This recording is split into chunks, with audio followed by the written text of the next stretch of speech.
Pedro Ramírez, ¿qué pasa, tío? ¿Cómo estás? Buenas tardes. Cuéntame en qué proyectos musicales estás metido ahora. ¿Proyecto de trabajo en directo o proyecto...? De todo lo que tenga que ver con la música. Pues mira, actualmente trabajo como profesor de guitarra flamenca en el Conservatorio Profesional de Sanlúcar la Mayor y trabajo como profesor en la Academia Artes Escénicas Rebollar, aquí en Sevilla. Sí. Y después, como trabajo en directo, pues ahora mismo estoy en un proyecto que está dedicado a Andalucía, con un grupo de sevillanas que se llama Brumas, Sí. que se presenta el Día de Andalucía. Y haremos como un tour, una especie de mini gira por toda Andalucía, en todas las ciudades y algunos pueblos. Y también tengo un proyecto contigo, que es con Maki y María Arte, que se llama Pavi y Amén, que empezaremos en abril, creo que es, ¿no? Si Por no, ahí creo que es, ¿no? Yo no recuerdo bien la fecha. Y bueno, algunos otros proyectos con amigos y compañeros. Tengo una cosa ahí pendiente de preparar todavía, que es como algo jazz flamenco, mezclado con música argentina, con tango. Qué guay, tío. Que es con músicos clásicos, en realidad. Y la única parte flamenca soy yo. Y que recuerde ahora mismo así de memoria, como tenemos tantas cosas, no recuerdo ahora mismo qué otro proyecto tengo. ¿Y llevas mucho impartiendo clases? Llevo impartiendo clases desde los 17 años. Hostia. O sea, 20 años. Tengo ¿Y 37. qué tal ha sido esa evolución? Pues, ¿Cómo la has vivido tú desde dentro? La verdad es que ha sido como una forma de estudiar y evolucionar a través de las clases, ¿sabes? Que digamos que el alumno me exigía y me obligaba a prepararme y a estudiar y a tener recursos suficientes como para que el alumno aprenda. ¿Y qué fue lo que te despertó empezar a impartir clases? Pues la verdad es que fue como una especie de coincidencia. El profesor que yo tenía allí en mi pueblo le llamaron de la bolsa de la Junta de Andalucía para ejercer como profesor en un conservatorio y me pasó su trabajo. Entonces fue como una oportunidad única y la aproveché. Y acerca de este proyecto de Bruma, ¿me podrías contar algo más? Como me has dicho que vas a ir a estrenar pronto y demás. Pues es un proyecto dedicado a Andalucía, como te he dicho. Cada tema va dedicado a una ciudad y se hace una especie de... O sea, es como un tema rumba o balada alguno, otro es como un paso doble. Vale. Y cuando termina el tema, se le hace un tema hecho como con letra propia de ellos y basándose en una canción popular del sitio. Vale, qué guay, tío. Es un poco complicado para los músicos. Nos ha costado un poco prepararlo. ¿Sí? ¿Y por qué? Porque como lleva canto popular, el enlace entre la balada o rumba al canto popular es algo un poco complicado. sea, para que quede bien eso en directo... Sí, a nivel de armonía y de... Sobre todo del compás, porque hay cambios rítmicos. Vale, Digamos que a lo mejor del paso doble pues pasa a un tanguillo, o de una rumba pasa a una petenera, de otra rumba pasa a una alboreá que la hace a compás de soleá por bulería. En fin, que es como cambiar el patrón rítmico de momento, ¿sabes? Con un enlace armónico que hace cambiar y claro, preparar eso que quede bien en un directo no es fácil. Claro. Entre 6 músicos que hay. Vamos a ir un poco al pasado. Cuéntame cómo empiezas en la música o cuál es el primer recuerdo musical que tienes. Pues el primer recuerdo musical que tengo es detrás de mi casa ensayaba la banda de música del pueblo y según cuenta mi madre a mí me llamaba mucho la atención ir a verla. Y digamos que era como mi atracción de niño, ¿no? A otros niños le atraen los juguetes o otras cosas. Y a mí me atraía la banda. Y desde muy niño, pues yo quería tocar la banda. Lo que pasa es que, claro, era muy pequeño. Y empecé con 6 años tocando la corneta. Sí. A los 7 años, 8 años creo que era, empecé con la trompeta. Y yo quería, cuando tocaba la trompeta, le decía a mi madre que yo quería ser como el director de la banda, que yo quería estudiar lo que hubiera estudiado ese hombre porque quería ser como él. Sí. Entonces mi madre pues investigó un poco y encontró un conservatorio en Triana, porque en aquel tiempo no había escuelas municipales y no daban titulación, no había nada más cerca. Y me matriculó en el Conservatorio Elemental de Triana. Lo que pasa es que allí no se podía estudiar metal, viento metal. Entonces, como tenía una guitarra en casa, que me la había regalado mi tía, pues me matriculó en guitarra. Que lo de la guitarra fue algo... ¿Y qué es lo que te llamaba la atención de ese hombre que tú te fijaras y dijeras, quiero ser como él? Pues Porque tan chico, ¿no? No sé, ¿qué es lo que te llamaba la atención? Yo lo veía como... A ver, era la persona que dirigía la banda, el que más sabía de todo... Y tenía muy buena formación ese hombre y yo quería tener su formación, o sea, me llamaba mucho la atención el ser como el director de los músicos. Vale, y con la guitarra que me estabas comentando, que fue curioso el inicio, ¿qué es lo que pasó ahí? Pues bueno, al principio yo lo tomaba un poco como pesado, ¿no?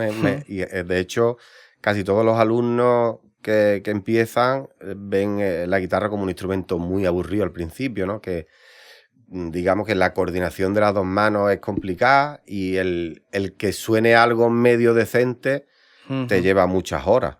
Claro. Cuando eres muy niño. Entonces yo apenas lo tomaba en serio y casi que no estudiaba, ¿sabes? No le veía provecho a ir. Incluso faltaba un poco a las clases de guitarra, iba a la de coro, a la de lenguaje musical, cosas que hacen los alumnos normalmente al revés, y faltaba a la de instrumentos, que digamos que prácticamente casi ni estudiaba. ¿Y cómo siguió ahí avanzando la historia con la guitarra y demás? Pues eso fue avanzando poco a poco. También en la zona en que vivimos, la guitarra es un instrumento que se utiliza mucho, ¿no? En cualquier feria, romería, cumpleaños, boda, bautizo. Y a mí mi madre le decía a la gente que yo tocaba la guitarra. Y claro, la gente me decía, pues a ver, toca algo. Pero claro, una obra clásica, claro. El que estuviera ahí al lado me veía y cuando había dado 2 notas se daba la vuelta y dejaba de escucharme. Entonces, en el pueblo había varios guitarristas y una prima mía habló con uno de ellos para que me enseñara un poco a tocar sevillana, porque claro, ella me decía, tocas la guitarra pero no sabes tocar sevillana, ni rumba. Claro. Y este hombre me inició un poco en lo que es, digamos, el flamenco, ¿no? Un poquito. Y a partir de ahí, poco a poco, fui aprendiendo yo por mi cuenta, viendo algunos guitarristas. En aquel momento no había YouTube, claro, como ahora, ni redes sociales. Y tenía uno que ir a verlo, escuchando discos. En fin, eso fue poco a poco evolucionando hasta que un día llega mi padre a casa y me dice que me trae un Boja, el boletín oficial de la Junta de Andalucía, y me dice que el flamenco ha sido aprobado en los conservatorios. Yo en ese momento estudiaba 5º de grado profesional de guitarra clásica y era como enero o febrero o algo así, y abandoné el curso Sí. y me puse a estudiarme obras de flamenco para prepararme el examen para entrar en grado profesional, pero ya de guitarra flamenca. Ujú. ¿Y cómo fue eso? ¿Cómo fue la prueba y demás? Pues en ese año abrieron, creo que fueron 6 plazas Ujú. y entré. Era la Ujú. primera promoción de guitarra flamenca que estudiaba aquí en el Conservatorio de Sevilla. Y poco después de eso, al año siguiente creo que era, es cuando ya empecé a dar clases. Cuando ya Vale. empecé a dar clases, le vi a la guitarra como un futuro, ¿no? Yo ya ganaba un dinero dando clases y yo dije, para mí esto va a ser mi trabajo. Me Ujú. gusta, me lo paso bien, veo que tengo beneficio económico Ujú. y bueno, todo fue pasando casi casualmente. Empecé a ir a una academia de baile, me llevaron a trabajar fuera al extranjero tocando para baile, entré en una compañía de baile posteriormente como tercer guitarrista Ujú. y que prácticamente no tenía apenas ni técnica ni casi conocimiento, pero bueno, iba aprendiendo con los ensayos y los conciertos. Ujú. Y cuando te preparaste para cuando viste lo del Boja, ¿no? Que ya estaba el flamenco en el conservatorio, ¿estabas en ese momento asqueado un poco del clásico o Sí, realmente te gustaba? no, casi nunca. Ahora, a día de hoy, me llama un poco la atención más, pero no me gustó nunca la música clásica. Ujú. Sí, que estabas porque era lo que más parecido a lo que tú querías, ¿no? Claro, no, porque era la única forma de estudiar guitarra. Claro. Ujú. Y desde que empiezas con las compañías de baile, ¿cómo vamos a seguir un poquito avanzando la historia? Bueno, hicimos varias giras, Ujú. fui como avanzando dentro de la compañía porque el primer guitarrista se fue, Ujú. quedamos dos y ya era yo como el segundo guitarra. Posteriormente se fue el primer guitarra y pasé a ser yo el primer guitarra y metieron a otro detrás mía. Entonces digamos que fui un poco evolucionando Ujú. y vamos, hicimos varias giras por toda Europa y que se hicieron muchos conciertos, Ujú. que aprendí muchísimo ahí. ¿Y por qué crees que elegiste la guitarra y no otro instrumento? Pues era el único instrumento que había en casa que se Mm. podía estudiar en ese momento en el conservatorio. Yo quería estudiar Ujú. viento metal, que era trompeta, Sí, sí, pero como no había en ese conservatorio viento metal, estudié claro. guitarra, Sí, casualidad en que fue realidad. casualidad, realmente. ¿Y cuáles son tus referentes musicales? No, no solo de tu instrumento, ¿vale? Sino hablo en general, grupos o artistas que te hayan marcado desde que empezaste. Pues artistas que me hayan marcado desde que empecé, no sabría decirte ahora mismo nombres concretos. Me gustan muchos músicos y Ujú. muchos grupos, pero a ver, lo que más me llamaba la atención, por ejemplo, al principio eran los fandangos de Huelva. Me gustaba mucho Ujú. escuchar Cabrero. Ujú. Me gustaba mucho escuchar a Paco Doronjo también. Ujú. Después escuchaba mucho a La Agujeta, El Viejo. Casi siempre he escuchado solo flamenco. Sí. ¿Sabes? Lo de la música clásica es ahora más actual. Ujú. No acostumbro a escuchar música clásica. Lo hago ahora como para robar ideas, para componer o para buscar diferentes armonías o diferentes formas de llegar a un sitio. Ujú. Digamos que para robar un poco de él. Mira, hay una pregunta que le estamos haciendo a todo el mundo que pasa por aquí, ¿vale? Independientemente del instrumento, que es que me definas cuáles son las características del baterista ideal para ti. O si tú tienes que llamar a un batería, ¿vale? ¿En qué te fijas? ¿O por qué llamas a este y a este no? Para mí, un músico en general, cualquier Ujú. tipo de músico con el que me guste trabajar o Sí. el que me gustaría que me acompañara, tiene que ser un músico principalmente que escuche, Ujú. que no quiera ser protagonista, ¿sabes? Ujú. Porque yo siempre digo que una banda es como un equipo de fútbol, todos tienen que ir a una, ¿no? Claro. Ujú. Y tienen que escucharse uno al otro. Y como me dice, concretamente en un batería o baterista, como me acabas de Ujú. decir, es que tenga peso, que no cambie las velocidades, Sí, sobre sí. todo, y que sea uniforme en sus patrones, o sea, que lleve un patrón uniforme, que no haga vaivenes, ¿sabes? Que no sea Ujú. una mecedora, como yo digo. Y en un guitarrista, más concretamente, aparte de escuchar, ¿Qué es lo que te llama a ti de los guitarristas que te gustan? Pues la dinámica, la forma de expresar, la forma de componer y lo que realmente te transmite, ¿no? Esa persona cuando toca. Hay personas que tocan, que pueden tocar muy, muy, muy bien, muy técnico, algo muy complicado, pero no cuentan nada, no están transmitiendo un sentimiento. Claro. ¿Y alguna vez has tenido inquietudes por otro instrumento que no sea la guitarra, aparte de lo que me has contado, no? Sí, pues me gusta, por ejemplo, la batería me gustaría por lo menos defenderme un poco. Lo que pasa es que nunca me he puesto a ello. Y también me llama mucho la atención, por ejemplo, el bajo, que sí que lo toco un poco. Sí. O el piano, que también me defiende un poquillo. Sí. El piano me gusta bastante. ¿Cuáles crees que son, así, observando en tus alumnos a lo largo de estos años, ¿no? Como los errores más comunes que comete la gente al principio cuando empieza a aprender guitarra? El principal error es no prestar mucha atención en todo. O sea, los alumnos normalmente se fijan solo a lo mejor en el movimiento de la mano, sí. O algunos en la mano derecha, otros en la mano izquierda, pero no prestan mucha atención en la colocación, en la inclinación de la mano, en cómo ejecuto la cuerda, en la mano izquierda, en el arqueo, en cómo pulso las cuerdas, ¿sabes? Sí, como todos los matices técnicos, ¿no? Claro, es el principal error que cometen la mayoría. Y después, otro error muy común es que se creen que saben. ¿Sabes? Y que intentan como todo consejo que tú le das, lo toman como, bueno, vale, pero que a mí no me sale y no lo voy a hacer. ¿Sabes? Claro.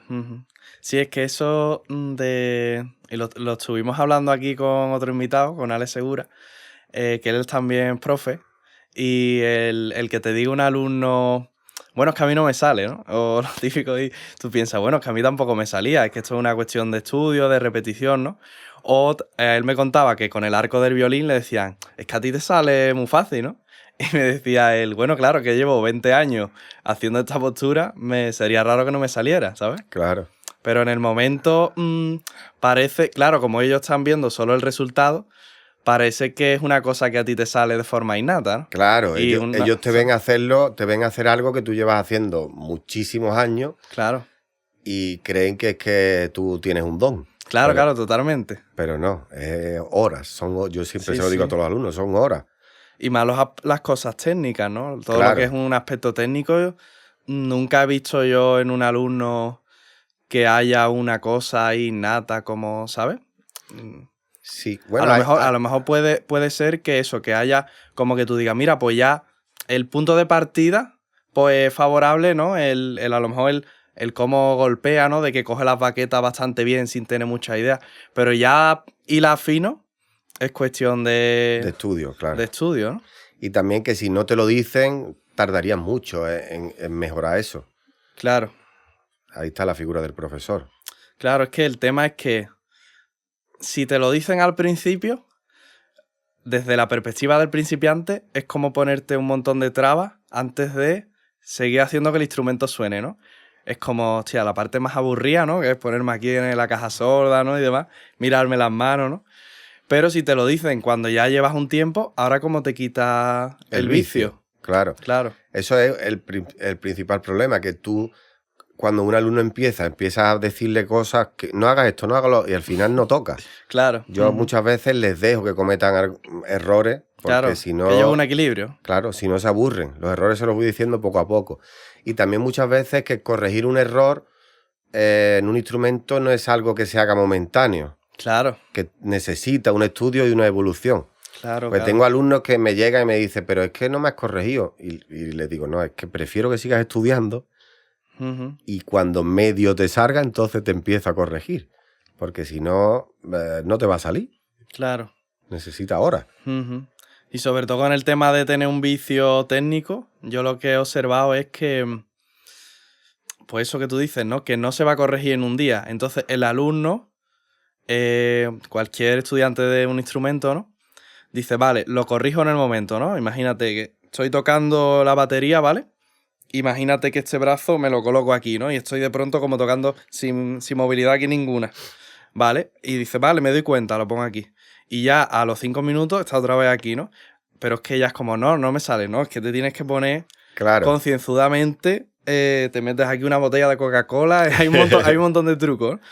Pero es una cosa de... Yo he tenido algunos vicios de técnicos de años que me ha costado quitármelos. Ha sido una obsesión de a lo mejor un año con esa cosa, ¿eh? De todos los días, ¿sabes? Pero porque ya llevaba unos años que con esa técnica automatizada, ¿no? Claro, cuando tienes un vicio y aparte de estudiar, trabajas tocando, claro, es difícil de quitarlo rápido.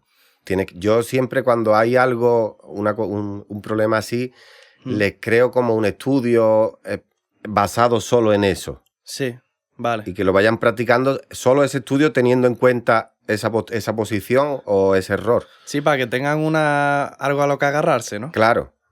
Una cosa nueva que corrija ese error y que preste atención en ese error solo en ese estudio. Así me funciona más el corregir a cualquier vicio. Vale, me has dicho, con respecto a los errores más comunes, ¿no? Me has dicho el no estar pendiente de muchas cosas, de muchos aspectos técnicos. Me has dicho también el creer que sabes más de lo que sabes, ¿no? ¿Alguno más que se te ocurra? Bueno... que tú te encuentres así en el día a día. En un principio antes... Bueno, hay una cosa que también obligo mucho a los alumnos, que es a llevar una base con el pie. Sí.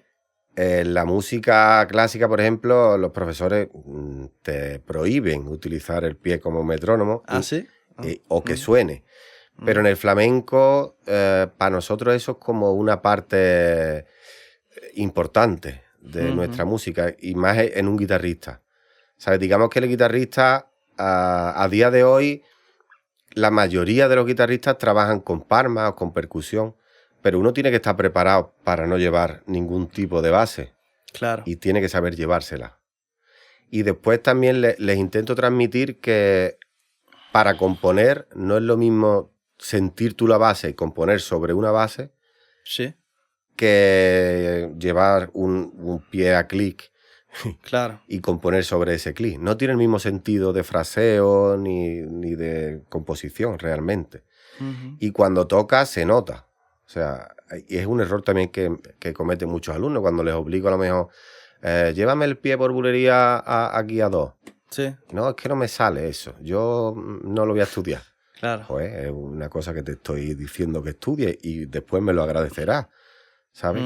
La mayoría, cuando no pueden coordinarlo, deciden no estudiarlo. Claro. Es que, claro, el problema es que hay mucha... Mira, se me ocurre un equivalente en la batería que pasa cantando los tiempos, ¿no? Cuando estás tocando y tienes que ir contando o cantando los tiempos, es una cosa que al principio es súper incómoda porque tienes que estar pendiente de lo que tocas y también de la cuenta. Entonces, si al principio no te sale y lo abandonas, no le vas a ver los beneficios. Si tú supieras los beneficios que te va a aportar eso, por ejemplo, haciéndote un solo, ¿no? Tener presente el tiempo para tener una referencia. Pero claro, como hasta que no lo interiorizas, no puedes saber los beneficios que tiene. Si lo abandonas al principio, pues nunca lo vas a saber. Claro, eso es lo que yo les digo también. O sea, intentarlo y ponerse y estudiar. Lo que pasa es que muchos ya tienen un nivel, ya saben tocar y es como volver atrás. Ya. Pero, vamos, yo les digo a muchos, les doy muchos argumentos para que lo hagan. Sí, que entiendan el porqué. El porqué, claro. Y incluso les pongo vídeos de guitarristas a los que tienen en estima, claro, para que lo consideren, ¿sabes? Es que es complicado ese equilibrio entre que no... Es que el principiante, ¿no? Aunque en este caso pueda que no sean principiantes, ¿no? Pero vean a uno de sus ídolos y piensen que está muy lejos, ¿no? Porque eso es talento, todo, ¿no? O eso es algo innato. Entre ese punto y el de... Entre intentar como ver eso muy lejos y luego querer acercarse, porque siempre está la lucha esa. Te quieres acercar, pero luego no quiere marcar con el pie, ¿sabes? Claro, quieres tocar como él, pero no quiere tener en cuenta todo lo que hace él. Claro. Cierto.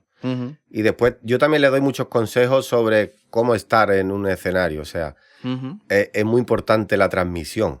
Sí. Eso, en la academia que yo trabajo por las mañanas son alumnos que ya tienen un nivel, que prácticamente son casi todos profesionales, y están ahí como para perfeccionar su instrumento y para tapar agujerillos que tienen o carencias que tienen en algunas cosas. Y ahí sí que me empleo bastante y les doy bastantes recursos sobre cómo tocar en un escenario. O sea, hasta cómo colocarte delante de un micro, o cómo respirar, o cómo estar, o cómo pensar. Eso que tienen muchos guitarristas o músicos en general, como miedo escénico, cómo evitar todo eso. Sí. Porque yo pienso que todo eso son como traumas que uno tiene dentro, ¿no? De cosas que piensas que haces mal o que te ves como inferior, ¿sabes? Todos esos miedos en un escenario hay que perderlos. Claro. O sea, tú cuando estás encima del escenario no tienes que pensar ni siquiera en quién te está viendo. Claro. En nada. Tú eres tú y tiene que salir tu yo por 100% encima de ese escenario. Vamos a cambiar un poco de tercio. Nos ponemos un poquito más filosóficos. Venga. ¿Para qué crees tú que has venido a este mundo? Pues eso no me he parado nunca a pensarlo.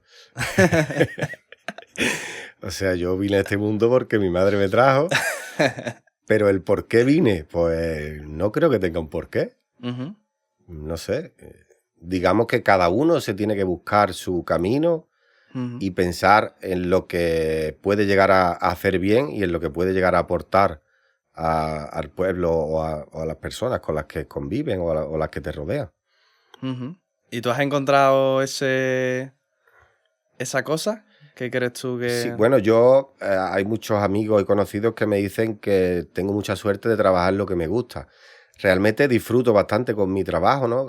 Para mí es muy, muy satisfactorio el ver un alumno que has tenido desde niño o que ha llegado a ti sin que prácticamente sepa tocar o con muchísimos errores, muchas carencias, y que gracias a tus consejos o tu forma de explicar ha conseguido evolucionar y llegar a tocar e incluso vivir de ese instrumento. Claro.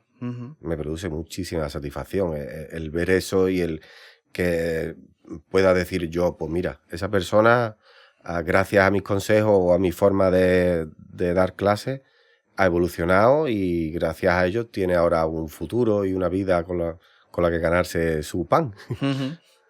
Y si tuvieras delante a Pedro que cogió la guitarra por primera vez, ¿qué consejo le darías? ¿Referente a lo musical o en general? Pues el principal consejo que le daría era que estudiara y que se lo tomara más en serio. ¿Sí? Ese es el principal consejo. Y después que no sé, yo siempre fui muy atrevido, nunca me dio miedo nada. O sea, hay cosas que reconozco que no estaba preparado musicalmente ni que técnicamente para hacerlas y las hice. No quedé muy bien, pero las hice. Y bueno, le diría que no fuera tan atrevido en ese sentido. ¿Y por qué querrías que estudiara más? Hombre, porque en los inicios, hasta que no tuve como 14 años o así, prácticamente no cogía la guitarra solo, nada más que en clase. Vale. Sí, que no estaba enfocado en estudiar. No lo tenía tan claro como unos años después. Sí, a lo mejor la cogías para ver un poco lo que tocaba en la clase un poquito antes, ¿no? No, que va, no la cogí ni siquiera. Directamente. Yo me fabriqué con el tubo de un rollo de tela grande de estos que venden en los mercadillos. Me fabriqué un mástil con elásticos. Puse una parte plana. Yo solo, era muy chico. Y en el autobús, porque yo salía del colegio, mi madre me esperaba en la puerta de mi casa, me daba una neverita y yo almorzaba casi diariamente en el autobús. Y mi padre me esperaba en la estación de autobuses y me llevaba al conservatorio. Entonces, para que yo no tuviera que llevar la guitarra en el autobús, mi padre se la llevaba por la mañana. Ah, vale. Y yo lo que hacía que en el autobús, en los 40 minutos que tardaba el autobús desde mi pueblo hasta Sevilla, pues con el mástil ese del tubo y los 6 elásticos que le había puesto y rayitas para dibujar los trastes. Hostia, tío. Ahí me estudiaba las canciones. Qué bueno. O sea, hacía 40 minutos de estudio o menos justo antes de llegar a la clase. ¿Y qué deseos tienes tú de futuro? De aquí a, por ejemplo, 10 años, con respecto a lo musical. Pues, a ver, como docente, mi propósito es ser profesor en el Conservatorio de Sevilla. He tenido oportunidad de ser profesor en varios conservatorios de varias ciudades de Andalucía y he renunciado a ello porque no me gusta desplazarme de mi ciudad. Y mi propósito final es ser profesor, pero en el conservatorio de aquí, de Sevilla. Y ahora mismo que no sé muy bien cómo funciona bueno, el eso acceso. es una bolsa por oposiciones y cada ciertos años sacan... Unas plazas, ¿no? Claro, algunas plazas. Bueno, yo estoy en esa bolsa, pero todavía no me han llamado nunca para ningún trabajo aquí en este conservatorio. Este año he tenido oferta para ir al Conservatorio de Almería, al de Córdoba y al de Granada, pero he renunciado las 3 veces. Claro, porque no me gusta. Aquí tengo mi vida, mi trabajo y estoy cómodo y vivo bien. Claro. Y no me gusta desplazarme. aunque también toques y te pegues buena jornada de furgoneta. También. Bueno, pero eso es independiente. Eso, como yo digo, yo teniendo la estabilidad que tengo en este momento, ¿no? Por mi trabajo, el trabajar en directo es como algo reconfortante para mí. Y de hecho renuncio a muchos trabajos porque no los veo cómodos. Sí. Y bueno, los trabajos que coincidí contigo, que te conocí allí, pues eso para mí es como ir de excursión con el colegio.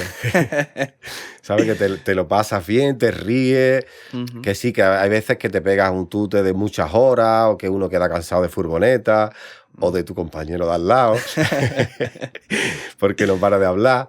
Pero después es bastante reconfortante y considero que me lo paso muy bien, ¿sabes? Que como que disfruto incluso del viaje, no solo del concierto. Sí, sí. Sí, que ahora, gracias a las clases, puedes permitirte ser como más selectivo con la parte del directo, exacto, ¿no? Exacto. Va a llegar el momento en el que tú me haces una pregunta a mí. ¿Y qué pregunta quieres que te haga? La que tú quieras. Puedes pensarla, tranquilo. ¿Qué pregunta te hago?